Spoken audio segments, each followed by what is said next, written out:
जय श्री राम, सबको प्रणाम। दोस्तों आज की इस वीडियो में हम लोग अनूर ननन के बारे में समझेंगे। इससे पहले वाले वीडियो में हम लोग कुछ बातें को समझ चुके थे। अगर उस वीडियो को नहीं देखे हैं तो इस वीडियो को देखने के बाद ही कृपया करके उस वीडियो को भी ज़रूर देख लें ताकि आपका दिमाग में वृद्धि हो जाए। सबसे पहले बाबू, इस वीडियो को स्टार्ट करने से पहले आप लोग को एक बात बोलना चाहते हैं, ठीक है, कि आप लोग वीडियो तो देखते हैं, अच्छी बात है, लेकिन चैनल को सब्सक्राइब नहीं करते हैं, लाइक नहीं करते हैं। एक बात बताइए, आप अगर चैनल को सब्सक्राइब या लाइक कर देते हैं, इसमें आपका कोई नुकसान होता है? जी नहीं। तो फिर जलस किस बात की? आप लोग जलस क्यों करते हैं? अगर आपका एक लाइक से, एक सब्सक्राइब से किसी का भला हो जाए तो इसमें आपको खुश होना चाहिए, ना कि जलस करना चाहिए। इसलिए आप लोग वीडियो देखते हैं, अच्छा बात है, हम जानते हैं आप लोग वीडियो देखते हैं, ठीक ना, क्योंकि सच्चाई कभी नहीं छिपता है, ठीक ना। यहाँ पे पता चलता है कि इतना लोग वीडियो जो सब्सक्राइब नहीं किए हुए हैं वो भी देख रहे हैं, जो सब्सक्राइब किए हुए हैं वो भी देख रहे हैं, लेकिन कितना परसेंट सब्सक्राइब किए हुए हैं जो देख रहे हैं और कितना परसेंट सब्सक्राइब नहीं किए हुए हैं वो देख रहे हैं। तो कृपया करके आपसे हाथ जोड़कर निवेदन है, कृपया वीडियो देखिए तो सब्सक्राइब ज़रूर कर दीजिए, ठीक ना। बहुत मेहनत लगता है वीडियो बनाने में, ठीक ना, समझ गए बात को। चलिए हम लोग समझते हैं, बाकी आपकी मर्जी, आप चाहें तो कर भी सकते हैं, नहीं चाहें तो नहीं भी कर सकते हैं, कोई दिक्कत नहीं। और हमसे अगर बोलने में कुछ गलती हो गई हो तो माफ़ कीजिएगा, ठीक ना। चलिए समझते हैं, ध्यान दीजिएगा। अनूर रनन किसको कहते हैं बाबू? ध्यान दीजिएगा। सबसे पहले इसको बोलते हैं रिवाइब्रेशन। रिवाइब्रेशन मतलब समझते हैं, जैसे मोबाइल वाइब्रेशन में ना रहता है तो 3 बार वाइब्रेशन करते रहता है, तो उसी को बोलते हैं रिवाइब्रेशन। समझ गए? एक बार वाइब्रेशन के बाद नहीं हो रहा है, 2-3 बार दोहरा देता है। चलिए, रिवाइब्रेशन मतलब रिटर्निंग वाइब्रेशन में रहता है। मोबाइल आप लोग वाइब्रेशन में रखे हैं ना? जी हाँ, आप लोग में से तो अधिकतर, यानी कि 100 गो अगर कोई देखता है तो उसमें से लगभग में 90 गो वाइब्रेशन में मोबाइल रखते हैं। कारण कुछ है, आप लोग समझ गए होंगे। चलिए, अनुरणन किसको कहते हैं? तो ध्यान दीजिएगा। ध्वनि स्रोत। ध्वनि स्रोत मतलब कुछ होता है बाबू, जैसे कि ध्यान दीजिएगा, हम आपसे बात कर रहे हैं, ठीक, तो हमसे कुछ आवाज़ निकल रहा है, मतलब मुंह से कुछ आवाज़ निकल रहा है बाबू। तो आवाज़ निकल रहा है, तो ये आवाज़ निकल रहा है वो तो पता नहीं चल रहा, लेकिन आवाज़ सुन पा रहे हैं हम। सुन पा रहे हैं कि नहीं? जी।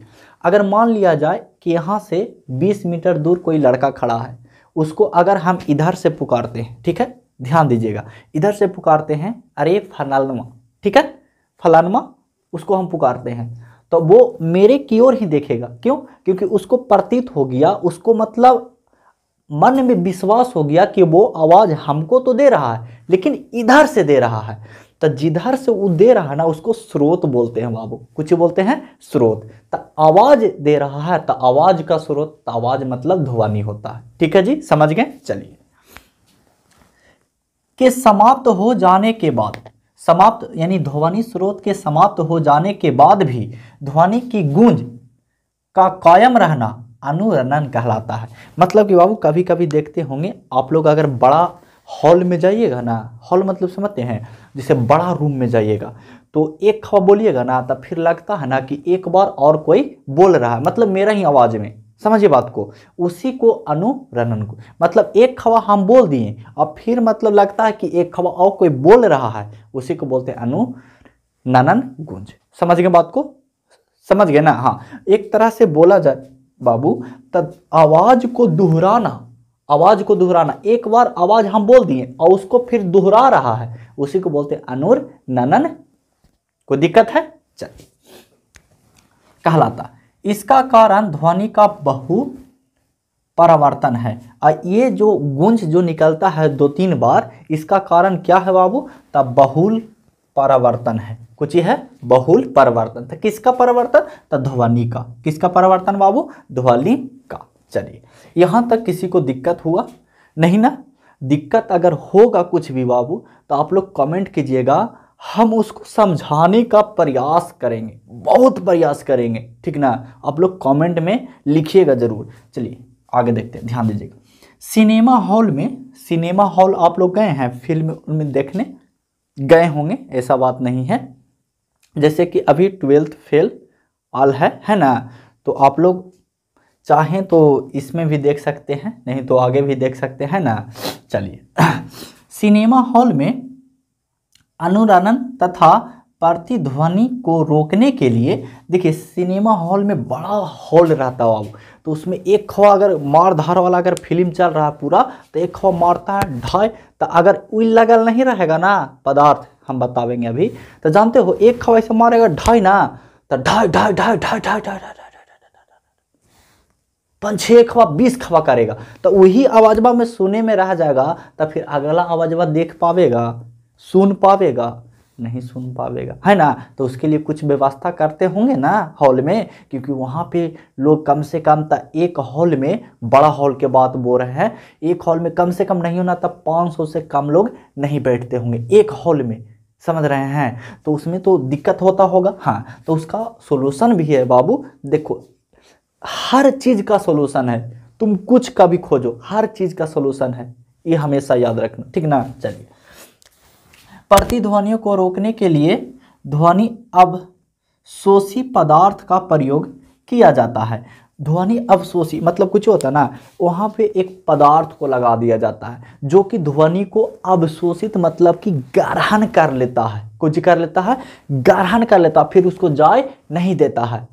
समझ रहे बात को, मतलब कि ध्वनि अवशोषी एक पदार्थ लगाया जाता है दीवार में या कहीं पे सेटलमेंट कर दिया जाता है, वहां पे लगा दिया जाता है ताकि उसमें से जो भी आवाज निकले ना तो ध्वनि को रोक ले, ना कि उसको 2-3 बार दोहरावे, ठीक ना। दोहरावेगा तो फिर दिक्कत ना होगा, जो भी वहां देखने वाले हैं उनको थोड़ा सा दिक्कत होगा। चलिए, प्रयोग किया जाता है जिसे एक्विस्टिक पदार्थ कहते हैं, जिसको कुछ बोलते हैं बाबू, एक्विस्टिक पदार्थ कहते हैं, ठीक है। जैसे में अगर बात किया जाए कि वहाँ कौची लगाया जाता है भाई, ये भी तो बड़ी बात है कि वहाँ लगाया जाता है क्या चीज, तो जैसे में लगाया जाता है कॉर्क।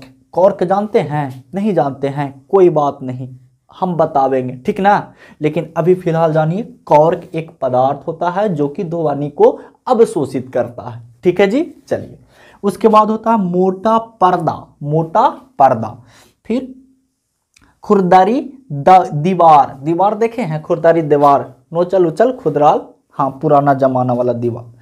प्लाईवुड, प्लाईवुड भी होता है, तो लेकिन इसमें जो सबसे ज्यादा जो ध्वनि को रोकता है ना बाबू, कॉर्क रोकता है। कौन रोकता है? कॉर्क सबसे ज्यादा। आप कहीं भी सिनेमा हॉल में जाइएगा, कॉर्क पदार्थ आपको लगल दिखेगा ही दिखेगा, एकदम 100%, क्योंकि ये सबसे ज्यादा ध्वनि को रोकता है, मतलब कि ध्वनि जो गूंजता है ना उसको ये रोकता है कॉर्क पदार्थ, तब मिलेगा ही मिलेगा। समझ गए बात को।